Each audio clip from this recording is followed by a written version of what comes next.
name is Skye, and I'm here today with a bookish tag video. I'm super excited to do this one. Today I'm going to be recommending books to my Animal Crossing villagers, which is super exciting. I have been loving Animal Crossing New Horizons, and I have been playing it religiously since I got the game, which was not quite when it came out. So I'm still working on building up my island, and I only just yesterday got my 10th villager. So let's start off with my very first villager, and that is Pashmina. Pashmina is a goat, and she is rainbow and beautiful, and she's very much my big sister in the game. She takes care of my character. She really is always checking in, and I really just absolutely adore her. So for Pashmina, I went with Warbreaker by Brandon Sanderson. This is about two sisters who are embroiled in these politics. It is an adult fantasy. Those of you who have heard of Brandon Sanderson before, maybe you've heard of the Mistborn series, or you've heard of his very epic Stormlight Archives series, and maybe you've been intimidated by the size of his epic fantasies,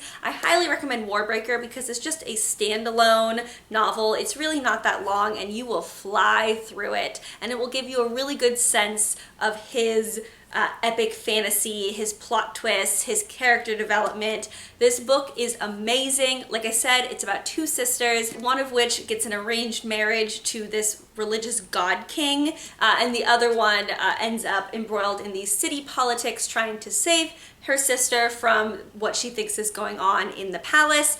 It has a lot of plot twists. It has a very cool magic system. One of the aspects of the magic system is that one of the sisters' hair changes color depending on her mood, which is something I thought that Pashmina would be very interested in as a very colorful goat herself. And also I think since she's a very sisterly type character, she will appreciate a story about two sisters who are both very badass, very strong female characters who make mistakes but also triumph in the end. And I think that this book will definitely keep Pashmina entertained for quite a while. So my other starting villager was Moose. Moose is very into improving himself and working out, but he's also hilarious because despite being quite short, since he is a mouse, he calls me and everyone else on our island Shorty, which I find very ironic, and I also thought that he would connect a lot with the main character of Fullmetal Alchemist by Hiromu Arakawa. Fullmetal Alchemist is the only manga on my list, but I thought I should at least choose one manga since the original idea for this tag was to recommend manga to your Animal Crossing villagers. This is a Western-inspired fantasy world set in what you might consider like the 1900s, sometime in the early or mid-1900s. There's guns and tanks, but it's definitely a fantasy world, and it's got a very cool magic system based off of alchemy. So if you're at all interested in sort of the traditions of alchemy and the Philosopher's Stone, that is a huge aspect of the magic system in this world. Sticking with the theme of Warbreaker, which was about two sisters, this is the story of two brothers, Ed and Al. Ed, our main character, is short and has a bit of a short complex, which I thought Moose would connect with. Overall, this is an epic adventure of brotherly love and deep and complex politics that culminate in a really amazing climax, probably one of my favorite endings of anything of all time. So I definitely recommend either this manga, Fullmetal Alchemist, or Fullmetal Alchemist Brotherhood, which is the anime based off the manga. There is an anime called Fullmetal Alchemist, but that one deviates from the manga quite early, so if you want to see the original story that Hiromu Arakawa created, then you should either watch Fullmetal Alchemist Brotherhood or just read the manga series. Super digestible even to a Western reader who is not very used to manga formatting or sort of manga tropes, so highly recommend this one, and I think Moose will really enjoy it. The third villager I got was Skye, which I found really funny because she shares my name, and I have talked a lot with Skye. She's very inquisitive. She's often asking me questions, which I think is really interesting, and she has also told me before that she loves reading romance books. So taking all of that together, I thought I would recommend her The High King's Golden Tongue by Megan Durr.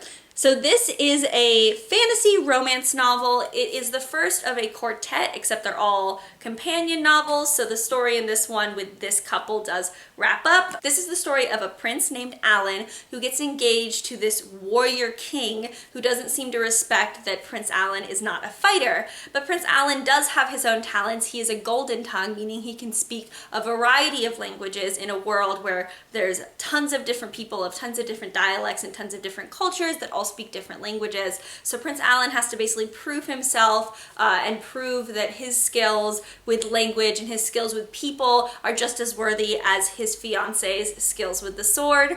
It is a very fun fantasy world. Like I said, it is a romance. It's a little bit of a hate to love romance in the sense that the love interest kind of hates the main character for a while, but the main character never hates the love interest, though he does get very frustrated by him. But there's a lot of fantasy, adventure, and action also packed into this story. I think it's very fun. I think it's something that Skye would find very interesting for the clashing of personalities, for the inquisitive curiosity of the main character, and for the juicy romance bits. So this is my recommendation for Skye. My fourth villager was Bianca. Now Bianca's a little bit naive. She's always calling me her bestie, which is cute, but feels a little bit childish. So I definitely thought that I wouldn't want to recommend her an older, darker novel. I thought she would really appreciate something that was maybe geared toward younger readers, but was still very fun and exciting because she's definitely very high energy. So I decided to go with Nevermore, The Trials of Morgan Crow by Jessica Townsend. Nevermore is the first of a probably 6-book middle grade series. Only book 2 is out now. Book 3 comes out this year, and I'm very excited. I have already pre-ordered it. But this is the story of Morgan Crow, who is foretold to die on her 12th birthday. And this is the story of Jupiter, the man who rescues her and takes her to his magic hotel, and all of the friends that she makes and all the things she has to do in order to secure her place in this world. So it's very fun, high energy, definitely something that Bianca would fly through, something I flew through. This is probably my favorite middle grade series of all time so far. Even though Morgan Crow is a little bit more gothic than Bianca, I think that she will end up really loving and rooting for the main character. So I think that this would be a good read for her. My fifth villager is Cranston. Now Cranston is Japanese. He's based off the Japanese national bird. And he definitely loves feudal Japanese aesthetic things. He was so excited when I gave him my katana. And yes, I know I gave a villager a katana.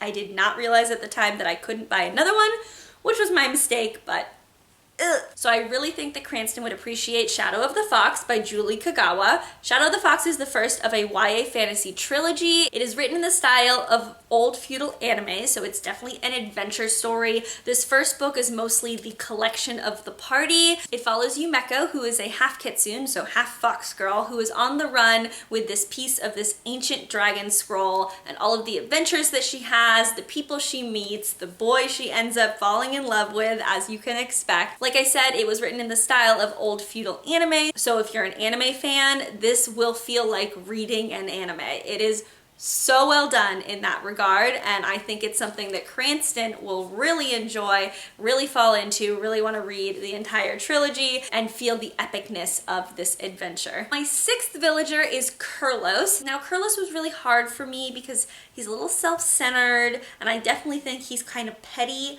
but he has his good side. He's the one that waters all of my flowers the most, which I definitely appreciate, and he definitely has big dreams. So I couldn't quite pin it down, and I'm not convinced that he would love this novel, but I'm gonna try because I think it's a really fun adventure, and I hope that he would enjoy it. And that is Ancillary Justice by Anne Leckie. Now this is the first of a trilogy also, and it follows Breck. This is an adult science fiction story. Breck is actually the AI of a spaceship, basically, trapped in a human body. So very interesting concept. So it's all about Breck going on an adventure across multiple planets, trying to find the person who destroyed her and all of her crew and trapped her in this single human body and murdered them. So it's a revenge plot, which I think is something that Kirlos might really appreciate. It's got a lot of action. It's got a lot of really good commentary on race, on class, on gender. It's really an innovative space opera story, and it's definitely something that I highly recommend to anyone, so we'll see if Kirlos enjoys it. Now my next villager was Alice. Alice really enjoys the beach, which I thought meant that I should find her something that is set on the ocean or on the beach in some way. While I was trying to think of a summer beach read contemporary that she might enjoy, unfortunately that's not a genre that I particularly enjoy, so I don't really have any recommendations that fit that. So I ended up going with one of my older favorites, and that is The Scorpio Races by Maggie Stiefvater. Now, this one might be a little dark for Alice, but I have this feeling that she might have more going on than just this sort of happy-go-lucky, sweet external composure that she usually shows me. So she might really enjoy the heart-racing adventure of this novel. This is about a girl named Puck who ends up competing in the Scorpio races, which are a deadly competition involving water horses that come out from the sea every November and are truly vicious. So it's a horse race story, lots of excitement with that, but it also involves this sort of sea creature mythology of the water horses, which are based off the Scottish Kelpie. And the romance in this story is also really lovely and something I think that Alice would really enjoy as well. So I'm gonna give this one to Alice and see if she finds it exciting or if it's maybe a little bit too much for her, and maybe I'll just say stick with your contemporaries. But I have a feeling that I think she might really like this. Next villager is Ava, who is a definite Southern gal, which made my pick really easy. I think that she would enjoy Check Please by Ngozi Ukazu. This is volumes 1 and 2 of this graphic novel duology. This is a very fun escapist story about a boy from the South named Biddy, or Eric Biddle, who loves baking and has a YouTube channel and did figure skating growing up, but ends up getting a hockey scholarship in college, and all about the shenanigans with his hockey team and also him falling in love with his captain. So this is definitely one of the most inclusive and happy versions of modern sports. It is definitely a story that anyone from the South like myself can really enjoy as well, because Eric Biddle has a lot of those Southern vibes that are just really fun. So I think Ava would really enjoy this one. We're getting towards the end. One of my newest villagers is Tasha, and I absolutely adore her. She is a gothic queen, and she is quite full of herself, even more so than Kirlosker, but I also think she really appreciates stories that make you feel things, that make you cry. So I'm going to recommend her The Miraculous Journey of Edward Tulane by Kate DiCamillo. This is a story about a China rabbit named Edward Tulane, so he is a toy, and it is the adventure that he goes on, though it's kind of hard calling it adventure because this is a story where the main character has absolutely no agency. He is a toy, he can't move, he can just feel and think. So it's the story of him getting lost from his original owner and all of the hardship that he goes through and all of the life lessons that he learns. He starts out very spoiled and full of himself and ends up getting to a place where he comes to appreciate more than just his own appearance. And I think that's something that Tasha can relate to, and I also think it's a story that most people can't get through without crying, which is something that I think Tasha might be looking for. And my final villager, who I just got yesterday, is Fang, but I actually think he's a very easy one to peg, even though I haven't had a lot of time to hang out with him. He's a bit dark, a bit cranky. His catchphrase is cha-chomp, which is a little violent, and I think that speaks to something about him. So I thought he would really appreciate a story with a morally ambiguous main character. So I went with White Cat by Holly Black. The Curse Workers trilogy remains my favorite Holly Black story. Sorry, Cruel Prince.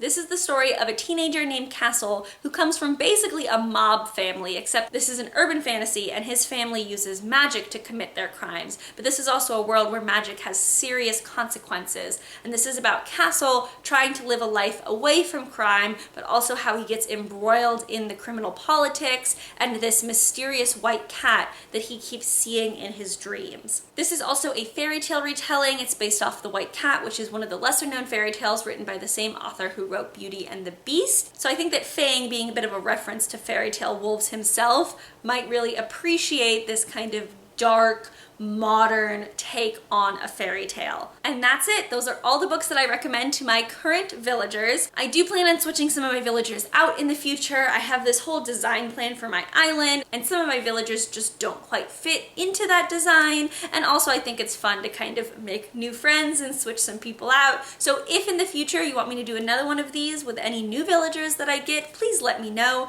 in the comments down below. Please go ahead and like and subscribe and all of that stuff if you're interested in seeing more of my videos. So thank you guys so very much for watching, and I look forward to seeing you in my next video.